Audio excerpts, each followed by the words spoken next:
This was maintenance work carried out on that particular Concorde a few days before the accident, and you say that the engineers forgot to put a pretty important part back in one of the spaces.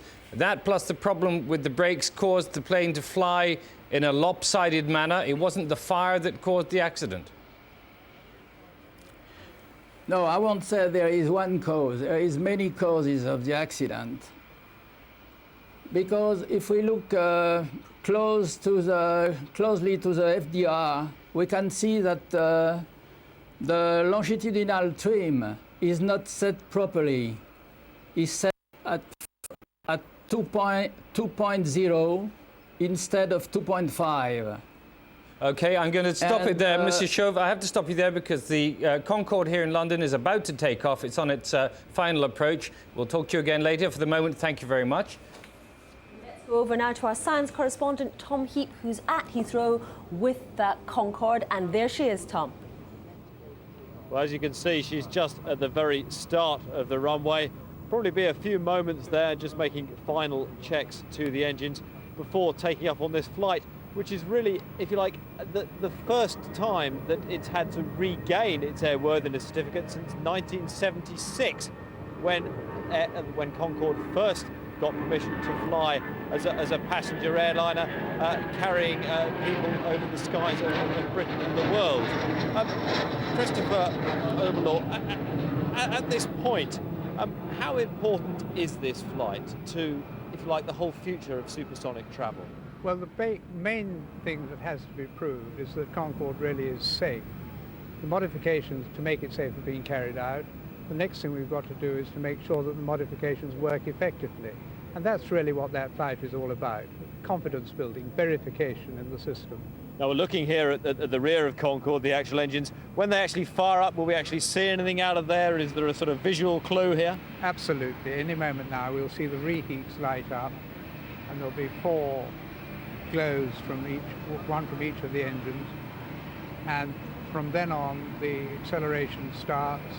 And the most important point then after that is 100 knots, when the flight engineer will, as I've already said, check that we've got 4 greens, a green light for each engine, proving that it's giving the correct amount of thrust in order to take it safely into takeoff. After that, there's B1, which is decision speed, beyond which, of course, the aircraft will fly whatever. At the point that it actually takes off, do you get a big surge? Is there a big G-force, if you like?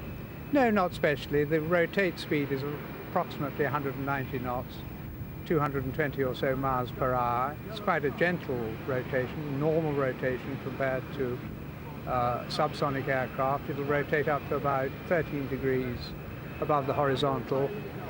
And nose up 13 degrees. That's right. Yeah. Accelerate to 250 knots and rotate up a little bit more to maintain 250 knots. Thereafter, there will be a noise abatement time. The crew will say 3, 2, 1, noise, and the reheats will switch off. The engines will be throttled back. The climb becomes much more gentle.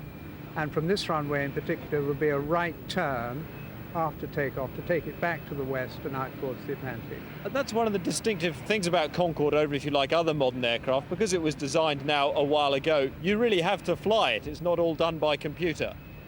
I think that's correct. I mean, there are a pair of autopilots and it does a very effective automatic landing. But it's much more of a hands-on aircraft, I would say, than the latest subsonic aircraft. Does that make it popular with pilots, if you like, still having to very much get in there, more of perhaps a physical job? Oh, completely. I mean, it's a joy to fly. I mean, frequently, just for pleasure, one would fly it all the way from takeoff to twice the speed of sound, hand fly it all the way up. But the technology was so incredible that the flying control system tends to flatter the pilot. It's a secret that we don't usually like to divulge. You flew it for 10 years, from 1976 to 86. Would it be pretty much the same if you were to get into the cockpit now? Well, I'd like to say that I've remembered it all, but obviously before I got into the cockpit, I'd have to do an extensive simulator course just to prove that I hadn't forgotten anything. But it's still a forest of dials. If one went in there, it looks quite unlike a modern aircraft with, really the dials, as I say, covering every surface. Oh yes, it is. I mean, modern aircraft have got computer screens and on those computer screens are all the information you can call up as and when necessary. But in Concorde's case, all the dials are simply there, and anytime you want a piece of information, you just find with your eye the correct dial and say, ah, good, it's working. Now, the chief pilot today, Mike Bannister, I believe, joined in 1977. He was the youngest pilot that British Airways had at that time. You must have flown alongside him. What kind of a man is he? Oh, he's a very exact sort of man. He's precise. He, of course, was in charge of Concorde when Concorde flew over London on the 50th anniversary of Heathrow in formation with the red arrows. I think the aircraft is actually beginning to take off now. Just briefly tell us what we can see there. You can see all 4 reheats in this. Okay. It's rolling, just hear the noise now. Yeah. Okay, I think that we couldn't and shouldn't compete with the noise of Concorde.